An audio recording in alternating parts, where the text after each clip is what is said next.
I was so proud of myself because not only was I accomplishing this big thing, I also felt such a sense of community in that moment. But every time I saw somebody from like a mom friend, or like knowing that I had another mom friend running with me, and like my mom was there, like I just think there was such a sense of community with it.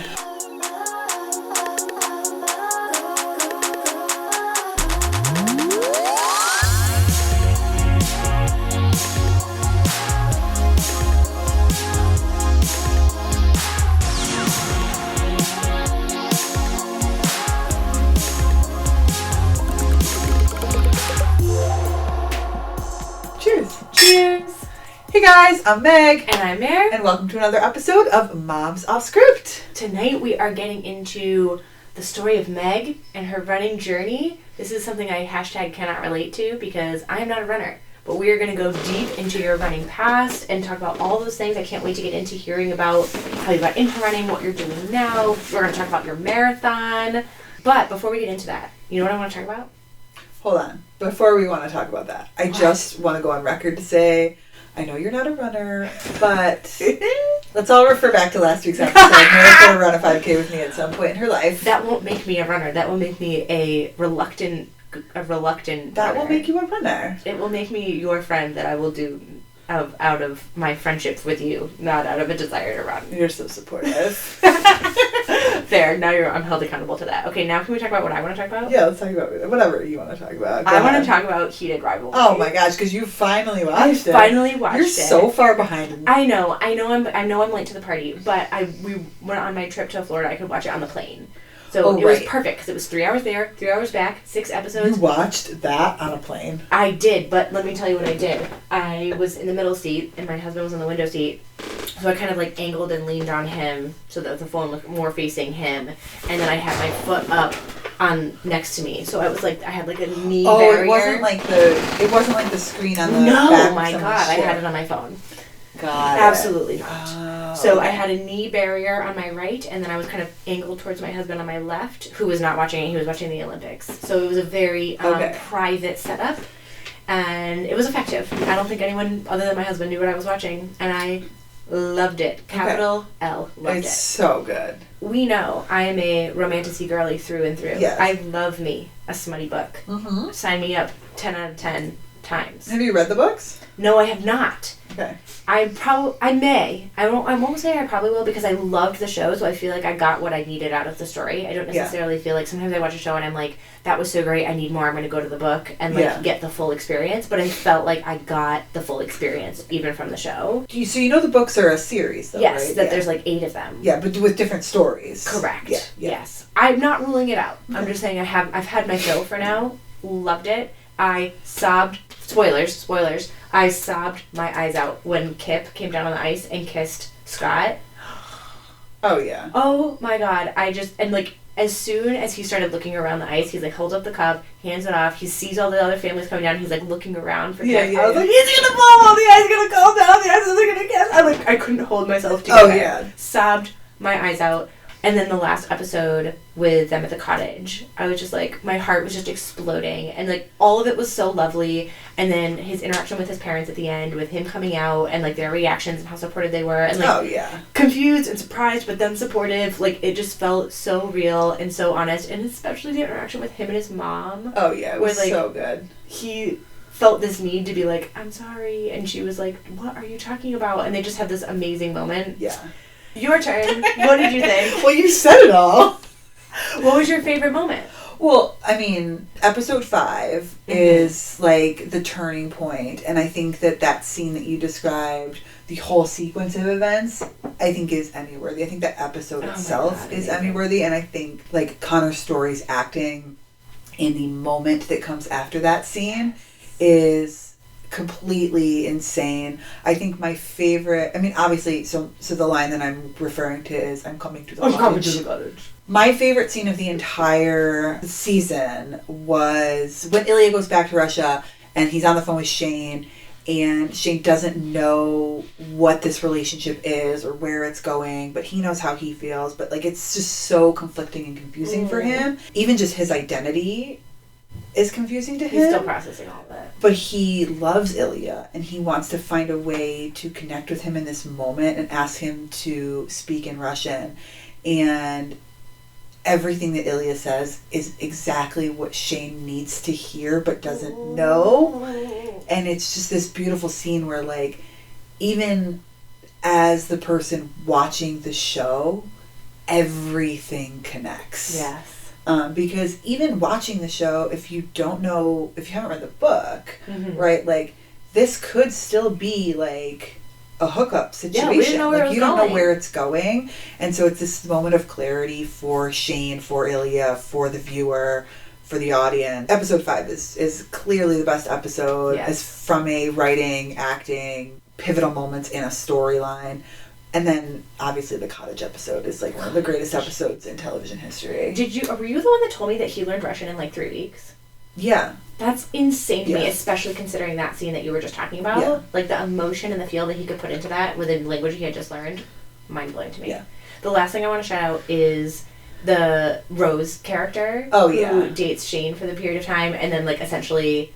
Yes. You know, they sit down to dinner and but that's also in episode 5. Yeah, that episode 5, I completely agree, was the best episode. And that whole dynamic of her, like, understanding him before I think he really understood him, and guiding him through it, and just being like, of course, we're best friends now, and I love you. Yeah. And, like, that support, loved it. Loved it.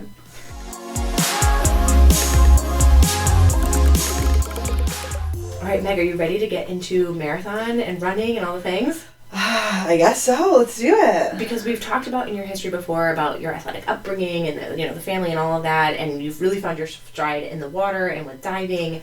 When did you start running? How did that become a thing for you? So I started running well into my 20s. You know, we've talked a little bit about how my fitness journey has ebbed and flowed. Mm-hmm. I have come back to my fitness in different areas of my life and kind of lost my fitness, for lack of a better term, in some stages of life. And fortunately for me, the last time I got into running has really stuck with me. Mm-hmm. And I've been able to do that for the last about 10 years or so. Mm-hmm. I was a swimmer. Mm-hmm. So as a swimmer, running was always like the punishment, right? So like I never enjoyed running. I never got into it. Never ran a race in my life until about 10 years ago. Mm-hmm. And so I do very vividly remember my first run ever. I was like upset because one of my friends, I lived in DC at the time, mm-hmm. and I was upset because one of my friends, a very close friend, had just moved away. And I feel like when friendships start to like fade, there's often a conflict. Oh, yes, I feel because people are like frustrated that the friendship is ending for valid reasons, that they have to throw a conflict in the mix to make it more valid and all the things. And I was just like walking around the National Mall to like clear my head, and decided instead of walking I was going to start running. And I literally ran from the Lincoln Memorial to the Capitol and was like, that was fun.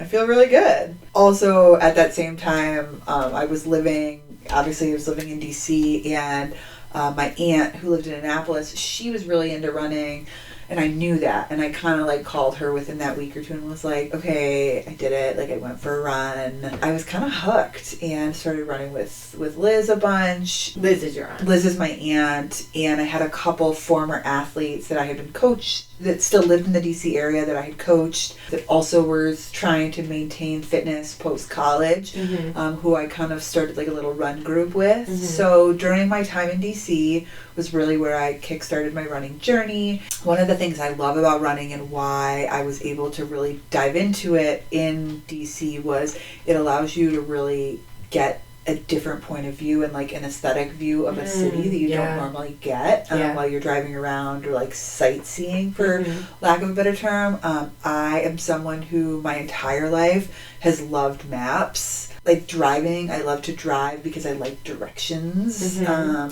don't really like direction in life, but I like directions on a map. Yeah. And so it gave me like a whole new appreciation for like infrastructure and like the layout of the land. Yeah. And being able to kind of like navigate east, west, north, south, right, left, and like see the city of DC in a way that I didn't get to experience it for the first 2 years that I lived there. Yeah. And so I was able to like fall in love with running as well as the place that I was living. All I can picture is Captain America running around. Have you seen that part of the movie? I've never even seen Captain America. Dude. I am not a Marvel girly. He does a run in the same space you were just talking about, so I'm picturing you and him running side by side. So. I'm honestly just hoping that Captain America is Marvel so I don't sound like an idiot. It is. Good job. Good job. Thank you. I would have corrected you, don't worry. Thank you. No, but to your point around like getting to know the area and landmarks, I know I said I'm not a runner. The very brief foray I had into running was when I was living in Brighton, and I felt the same way. Like, I was like, this is just a good way to see the area and like learn what's here, and you get a better appreciation than just driving down the street really quickly and like passing everything in a second when you're actually running and seeing the space. So that makes a lot of sense to me. Yeah. And like as somebody who was training for longer distances, I had to map out runs. So I'd be like, oh, like this is cool. Like I can go this way and that way, and like I can see like this new space, but I'm also familiar with this space. So when I hit this chunk of my run, like I'm gonna be in a familiar area, and like I don't know, it was just a very cool way to see the city. Were you training for anything in particular in that moment, or you were just starting to explore your love of running? I was just exploring my love of running. That's nice. So at the beginning, you're just running because you feel like running, and you're just kind of discovering this new thing that you like. When did a marathon even enter into your mindset, or was it not till way later? I went full send pretty quick. I don't remember the exact timeline. So my aunt, like I said, she was running. She basically asked me to sign up for a 10-mile run in late 2016. Okay. And I think that night that I was referring to before was early 2016. Had you ever run 10 miles before? No. Okay. It was the Annapolis 10-miler, so the A10. For the running community, and it's a very hilly race. And like the big thing in that race and like running in Annapolis is the Naval Academy Bridge, and you go over the Naval Academy Bridge, and then you like do some loops, and then you come back over it. So like the Naval Academy Bridge was like the big challenge if you were running in Annapolis, like, and you had to run. Is it long? Like a long it's bridge? It's long, and it's got like it's a hill. Yeah, it's a hill. Oh, okay. Which most bridges obviously are, but like. I like here's a most bridges. I'm like, are they hills? I just imagine they're flat. What? Like long bridges? Actually, is that a real question? That's a real question. I've never heard of a really long bridge. I guess they're okay. Yeah. All right. I mean, they start. Yeah. And then they have to go up and over the water, and then they have to go back to ground like. Okay. Yeah, I can picture that. Now that you're saying that makes sense to me. Okay, great. Carry on. Okay. But anyway, back to the timeline. I'm now in August of 2016. Now I've been running for 7 months, and I'm running a 10-mile race. That was so much fun. It was so challenging, but I did it. Did you run with your aunt? I ran it with my aunt. One of the things with me for running is like when I run with somebody, a lot of the time, like we're both participating, but not necessarily running side by side. Yes. Liz and I did run the first couple miles together, and then kind of took off and did our own thing. I've run a couple races where I have run side by side the whole time. My friend Sierra, who we'll talk to in a few weeks, I actually ran a 10-miler with in DC, and ran side by side, which was an incredible experience. That was a lot of fun. But I ran that 10-mile race, and then a few weeks later, my aunt texted me, and she was like, I got charity bibs for the Marine Corps Marathon. Do you want to do it? I don't know anything about marathons, but I feel like the Marine Corps Marathon is probably not like a beginner marathon, if there is such a thing. It is not. So, beginner marathon, like that's just an oxymoron. So I think what you're trying to say is like a small marathon versus a large marathon. Yeah. Right. Yeah. So like at the Marine Corps Marathon, you do have a professional wave, and there are like there's a lot of people. Yeah. Where like the Hartford Marathon that I ran last year, like it was big. Yes. For the local city that we were in, but it wasn't like a world major. Now Marine Corps is not a world major. So I've run 3 very different kinds of marathons because I have run a world major. So she called me up and she was like, I have a charity bib for the Marine Corps Marathon. Like, do you want to run it? And I literally was like, yes. And that was it. How did you feel in that moment? Were you excited? Were you nervous? I was thrilled, I think is the emotion that I can stick to it. It was kind of one of those, like, I was so nervous and excited, and like it was unlike any other challenge that I had been presented with, in a way that like it was a choice. I didn't have to do it. It wasn't like adversity that I was facing that challenged me. And it was a choice to do this crazy idea thing. And like, I am not, like, we talk about how I am a physically fit person, or like I'm into fitness, but like, I was the leadership person. Like, I was the captain. I wasn't the best athlete. I wasn't the starter. I wasn't center lane, right? I wasn't the first or last diver. Like, I was the bench player. Yeah. And so for me to like want to do a marathon was a little bit surprising to people. So I knew there was some shock value to it, not just for myself, but like when I was ready to tell people that it was going to be kind of one of those like, wait, what? Yeah, so it was thrilling, I think, is a really good word to put with it. And like, my aunt is like one of my closest people. And we just enjoy each other's company so much. And it was this thing that we could do together to also spend time together and like challenge each other and like go on this journey with. She had run it before. She wanted to run it again. Okay. I think it was just this space for us to like explore our friendship and explore our running journey together. I love that you were faced with this challenge and your instinct was, like, why not? Yeah, it took me a beat, right? Yeah. Like, there was everything in me wanted to say no, and the word yes came out.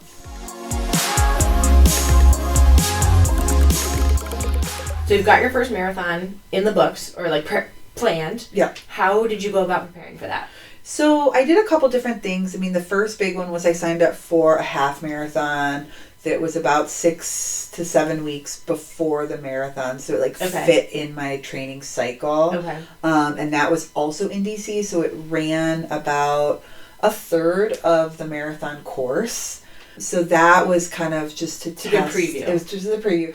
And the other thing was, like I said before, like I went full send pretty quickly, but I had signed up for a marathon and I had never even run a half marathon.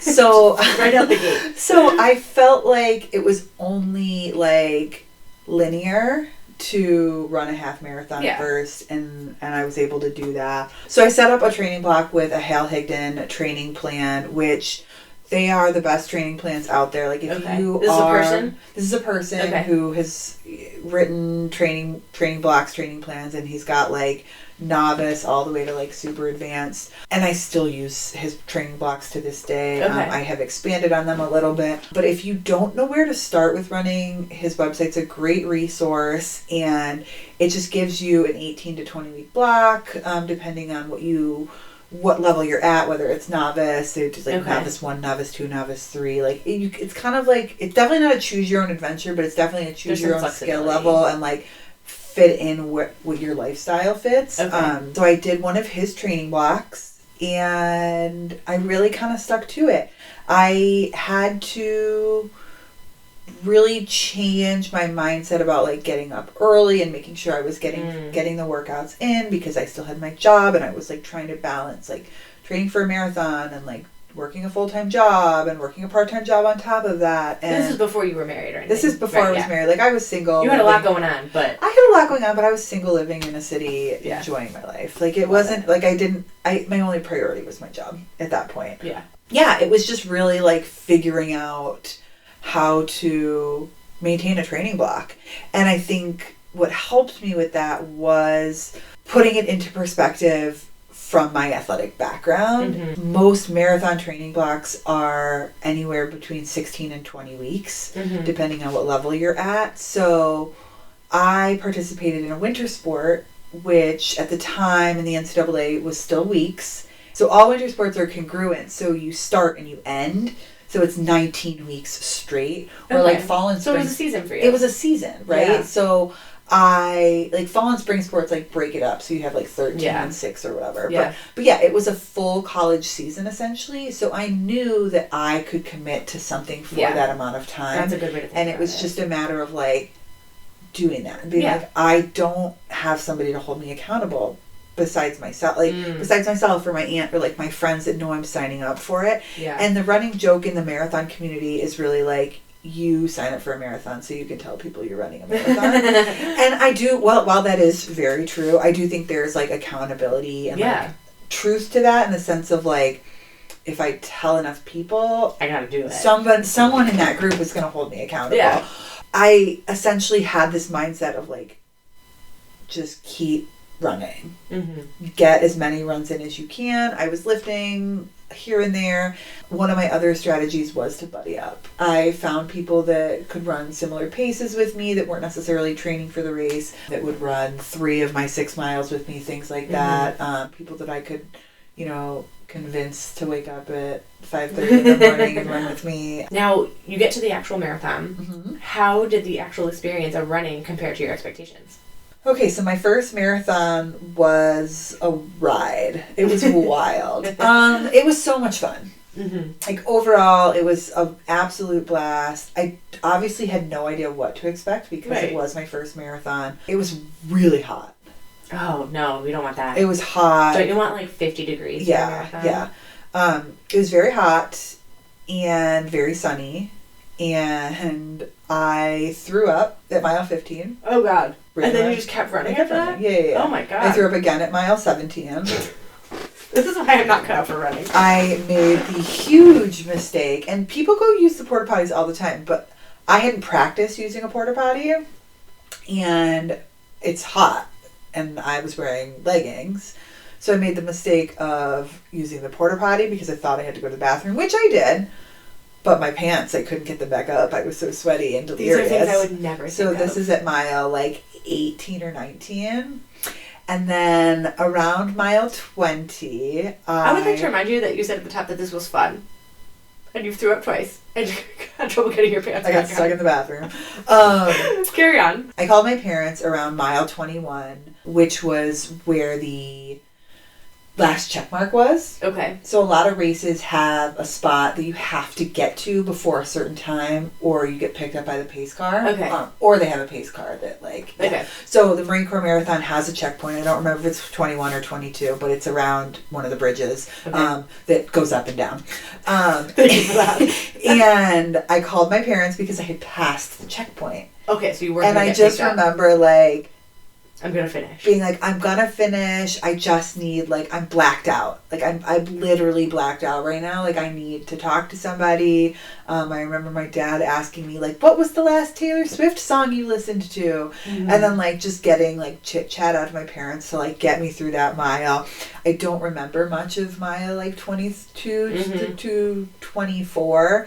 And then I just remember that last, so it ends on a little climb, and I just remember the last little climb and crossing the finish line, and I was like, oh my God, I just ran a marathon. That's insane. And I did it.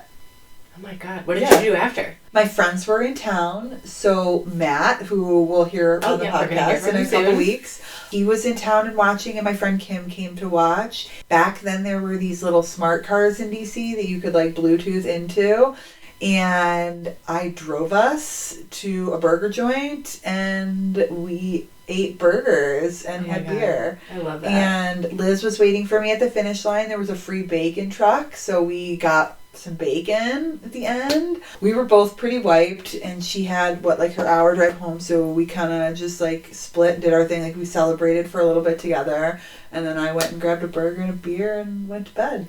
After that first experience, were you I can't wait to do that again? Or Absolutely were you not. You were I'm all set. Yeah, absolutely not. I thought I was done running marathons. Foreshadowing. I was not. So that was your first marathon. Yes. You're I'm done with that. Yeah. Cool, see you later. Walk me through your running experience up until you decided to have kids. Did you run another marathon? I ran another marathon in that time. So I ran the Cherry Blossom that following spring. Okay. After the marathon. How long was that? So that's in April, so it was a couple of months later. No, I mean distance. Oh, 10 miles. Got it. 10 miles. So I ran the Cherry Blossom 10 miler the next spring, so a few months later, and then Liz somehow convinced me to put my name in for the New York City Marathon Lottery. Oh, God. Which I don't actually remember at the time what the percentage of acceptance was, but current percentage of acceptance for the New York City Marathon is 4% that go into the lottery. So you're no chance. So there's no chance I'm gonna get in. This is Liz's dream to run the New York City Marathon. We're not gonna get in. It's just not gonna happen. And also, you don't go into the lottery as a group. You go into the lottery all as individuals. So you're not gonna get it together. No, Yeah. there's no way. Well, in big races like this with lotteries, the only way to know if you got in is if they charge your credit card. Oh my God. So we both wake up at 6 a.m. on lottery drawing morning and have a $400 charge on our card. Oh my gosh. I was going to say what are the odds, but we know. So that's incredible. We both got in. Oh my gosh. So then what? So then it was crazy. I mean, we just were like, okay, well, we're running another marathon back-to-back years, and we're doing it again together, and it's very exciting. Halfway through that training block, I moved up here. Okay. So I moved to New England and continued training for that. About 6 weeks before the New York City Marathon, my father passed away, which threw, obviously, a wrench in my life. But also more than a wrench.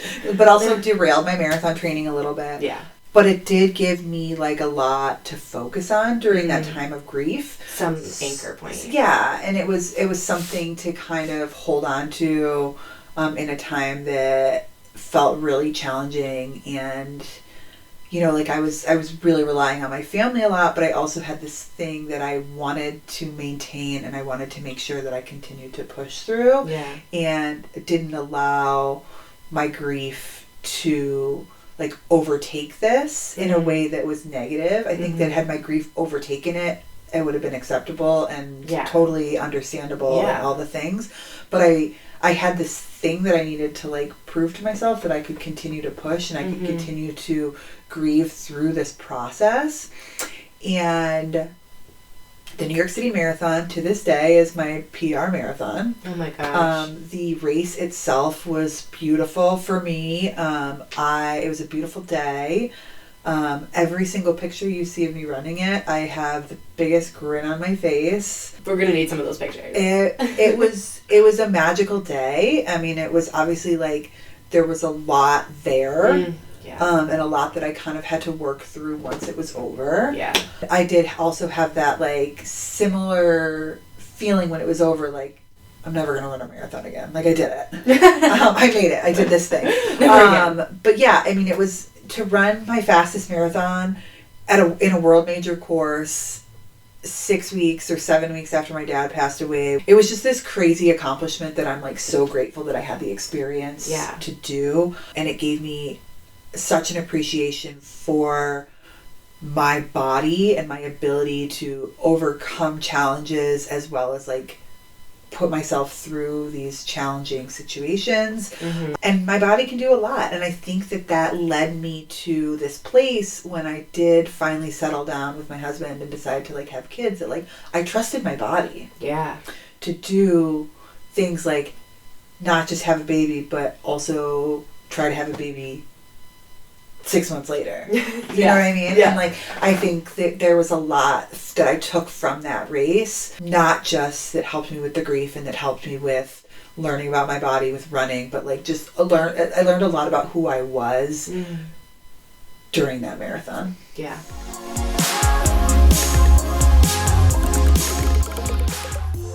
Okay, so now at this point, you mentioned you moved to New England. You're with your husband. Yes. Are you married at this point?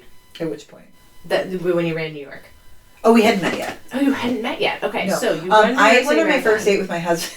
You want more? Yes, more? Please. I went on my first date with my husband 7 days after running the New York City Marathon. Okay, so let's pick up right there. You meet your husband 7 days after this marathon. Yes. We know a little bit of the story there in terms of the fast track of you meet. Yeah, all the things. You fall in love, you get married. Now we're sitting here. Yes, you move, you have your kids. What did running look like during those years? And then what did it look like once you picked it up again after your first was born? Yeah, so we've talked about this a lot over the course of the podcast, so I don't want to get too much into it. It was something for me to always hang on to. So I continued to run through it all, up through COVID. It was really something that helped me during COVID. It was just a piece of me, right? I had other races that I did. I did another couple half marathons here and there between that marathon and getting married and COVID. And it was just more recreation, but my daily fitness. Yeah. After having kids, we talked about that idea of finding myself and finding my physical body and who my hobbies and what I was planning to do postpartum. I ran that Boilermaker race, which we've talked about. I really wanted to challenge myself. I ran a half marathon in early 2024. I had no inklings or desires to run another marathon at this point. But that's a theme here. I know. And so I'm training for this half marathon, and the New York City Marathon lottery opens up. And this half marathon that I was training for with my brother, who had just gotten into running. He was a Division I college athlete. I knew he would always get into running eventually, but this was his moment. He had to come to it at his own. Yes. So this was his moment. He was shining. He was training for a half marathon with me. Obviously at very different paces. We both were like, screw it, let's put our names in for the New York City lottery. We got my brother-in-law involved. We got a couple other of our family members involved. We all threw our names in for the New York City lottery. None of us got in. Okay. Lightning can't strike twice. No, but what it did for me and for my brother in that moment was say, oh crap, I want another one, yeah. And he wanted to run his first marathon. So we together both decided to sign up for the Hartford Marathon, which was around the same time as New York. It was significantly cheaper.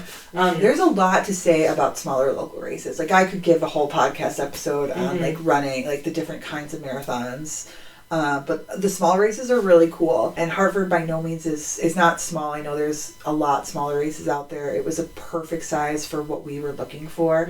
I just decided, like, I want to do this thing. And I had already really expressed to Alan that I was really focused on myself. And I think he saw what running brought to my life and in turn brought to our family's life, because I was a much better version of myself when I was doing these training walks.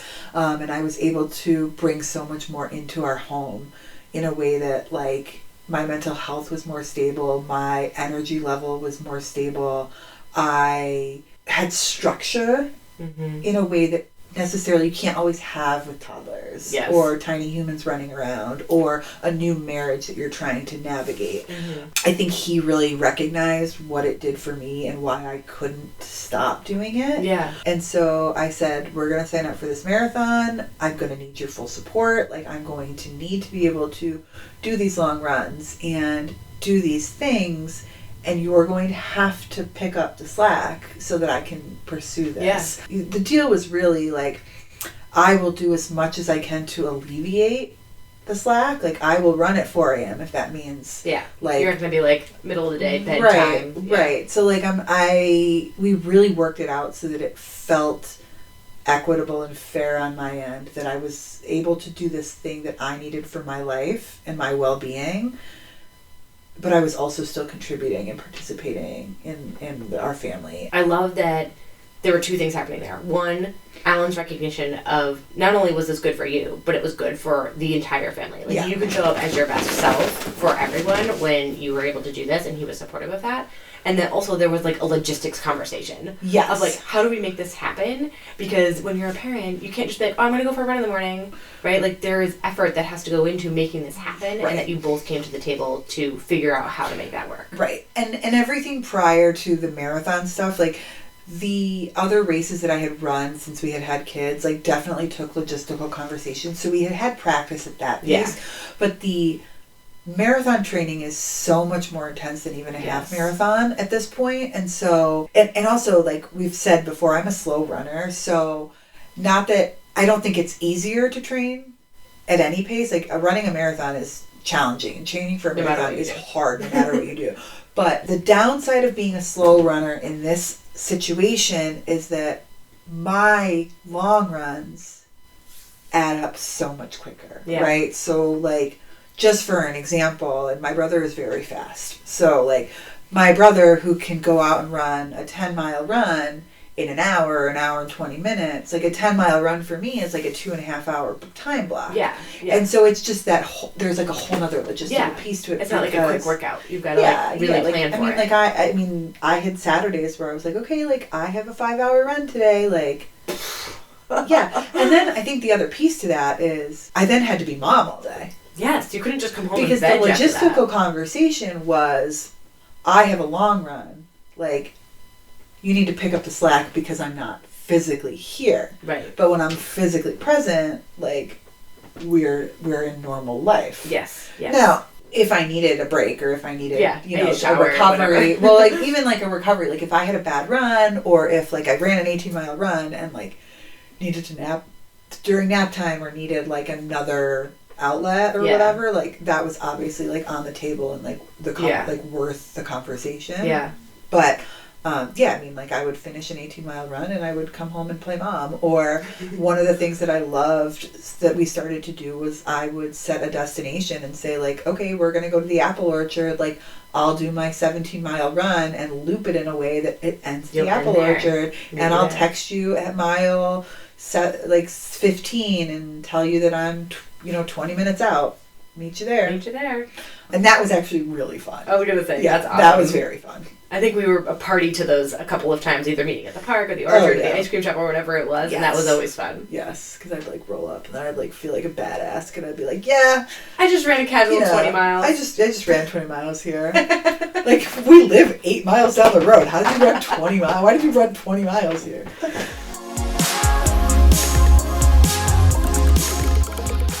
Talk to me about the actual marathon. Yeah. This one is the first one that you've run after having kids. Mm-hmm. Your kids were there. Yes. What was that experience like? It was really cool. What did it mean to like cross the finish line and have your kids waiting for you there? I mean, it meant so much. Being able to show them that I can do hard things and that they can do hard things is really important to me. But I also think like showing myself that I can do those things and having them be a part of it is what's very important or very valuable to me. Mm-hmm. I am somebody who really believes in myself, and I really believe that I'm an amazing, wonderful human being. I have trouble like finding that sometimes. At my core, I really trust and believe in who I am, and I love who I am.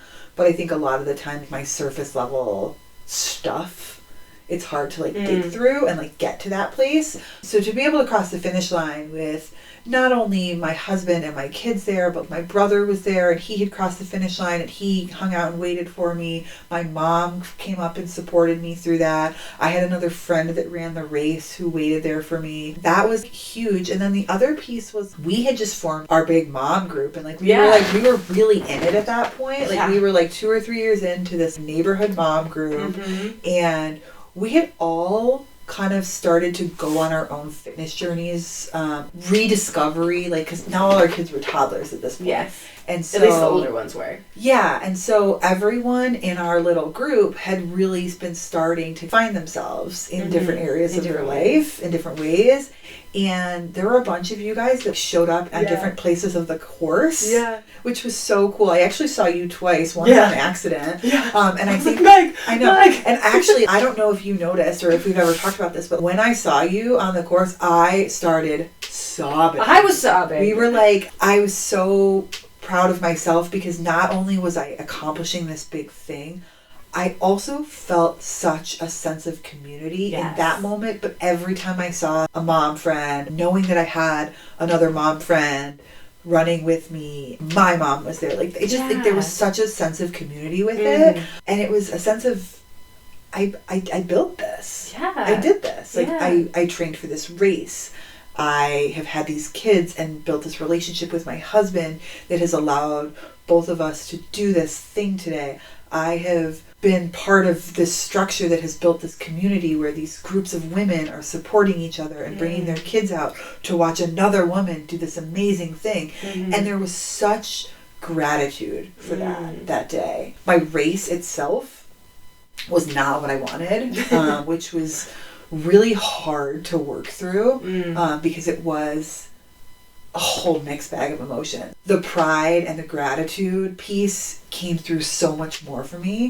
But the first thing I said to my husband when I sat down in the car after all of the dust had settled was, I'm just so bummed about my race because now I have to run another marathon.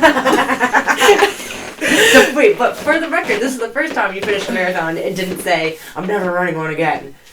It was the first comment out of my mouth once it settled. You knew you were going to run another one. And now I sit here today not knowing if I'm actually going to ever run another one because I have dealt with that, and I've coped with and worked through what happened to me as far as like my injury and like talk about that a little bit, about what you're talking about there. I mean, I essentially like pushed through my training when I was not feeling great, and I pushed a little bit too hard to a point where like I couldn't run the race that I knew I was capable of running. Yeah. So like I do believe that I have a lot more like physical strength, and I haven't hit my top speed in my running. Yeah. But I don't know that I ever will at this point, because I never know. And I think that I will, because I'll keep hitting stuff, and I'm going to keep trying. Yeah, I essentially had an injury that hindered my training a little bit.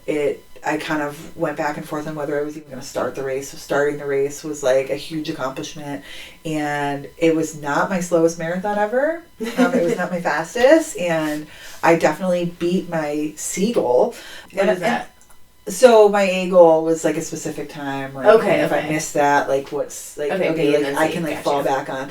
I don't even remember if that was like, I think my B goal might have been like to finish at the time I finished at, but I didn't hit what I wanted to hit going into it. You had more to give. I had more to give, and I had more expectations after the first 10 weeks of my training block, because I saw something in myself that I knew I could do, and then I kind of lost that through injury and through pushing, because I was very excited about it. Yeah. Yeah, no, I've worked through that piece, and I have since run a bunch of more races, and I have a couple coming up this That's spring. Where I wanted to go next. So you ran that race. That was 2024? That was 2024. 2024. So what's on the docket for 26? Where are we at now? Yeah. What are we looking forward to? Yeah, I ran a bunch of races, like low-key in 2025. My goal was to run 5 races in 2024, and I didn't meet that because I decided to run a marathon instead. Yeah. And so I kind of like settled back into that goal for 2025 of like, just check off 5 races, whether you're happy with them, not whether you're happy with them. Check off 5 races and have fun with them. Do it, right? Yeah. And so I did that in 2025, and now I'm just kind of like settling into 26. I had to cancel a 10K a couple weeks ago because of the weather in New York, and then I have a couple more half marathons, both in New York, coming up in the next couple months. And then I really don't have any races planned for summer or fall. I had thought about entering the New York City lottery, which I didn't do, but just the fact that I'm thinking about it gives me this idea that like that marathon hope and dream is more on the horizon. There's more on the horizon. Yeah. I'm interested to see how things play out over the next couple years as far as like my ability to work on logistics with the kids. I think that doing the marathon when I did it at their age was very, very doable, because you're not looking at sports, you're not looking at like all these other logistical things. Because they were what? 2 and... They were 2 and 3. 2 and 3. I don't know how. Yeah. Around that. Yeah. I think 2 and 3. Yeah. Yeah, so like I actually think the logistics for that was much easier to train, although they were littler. I feel like there's not as many things to... They weren't competing. Yeah. You're like, I'm the most important. So I'll have to navigate that, and I'll cross that bridge when I get there, because I want my kids to do sports. Yep, the bridge is an arc. We'll figure it out. So I'm hoping to continue on this running journey. Another marathon is probably in my future, but if it's not, I will live with that. I have run my 3 marathons, and...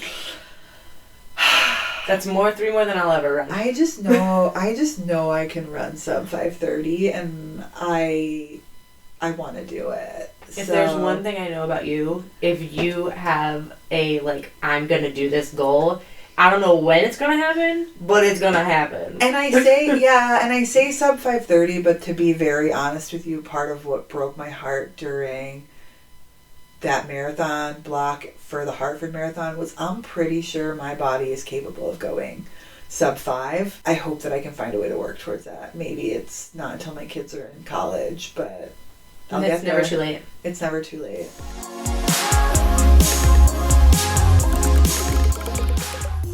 All right, Megan, are you ready for the lightning round? I am ready for the lightning round. It's a long one, but a good one. Okay, I got this. Strap in. I mean, don't say strap in. Oh my god. Buckle up. All right, I'm buckled. Here it comes. Morning or evening runs? Morning. Long run or short sprints? Long. Music or podcast in your ears? Music. Pump up song when you need a boost? Ooh, anything Taylor Swift. 5K, 10K, half, or marathon? Half. Running solo or in a group? Solo. Preferred way to recover on a rest day? Recovery boots, hot cocoa, and a good movie. Favorite marathon memory? Seeing my family at, in Brooklyn. Mm-hmm. They'll know what that means. They'll know where that was. Seeing my family in Brooklyn at the New York City Marathon and seeing my mom in Central Park. Same race. Hardest race you ever ran? Ooh, hardest race I ever ran? Hardest. Oh, the Hartford Marathon just recently. Favorite race you ever ran? Ooh, tied between New York City Marathon and Cherry Blossom. Dream marathon? London. You're coming up to the finish line. What is the one thing you could see on the other side that would make you straight sprint to the finish? Ooh, my kids, my husband, my mom, and my dad. I love it. Perfect. You nailed it. A+. Give me the socials. Socials. Moms Off Script at TikTok and Instagram. Follow us there. We have some really funny behind the scenes footage of all the things that I make Meredith do with me.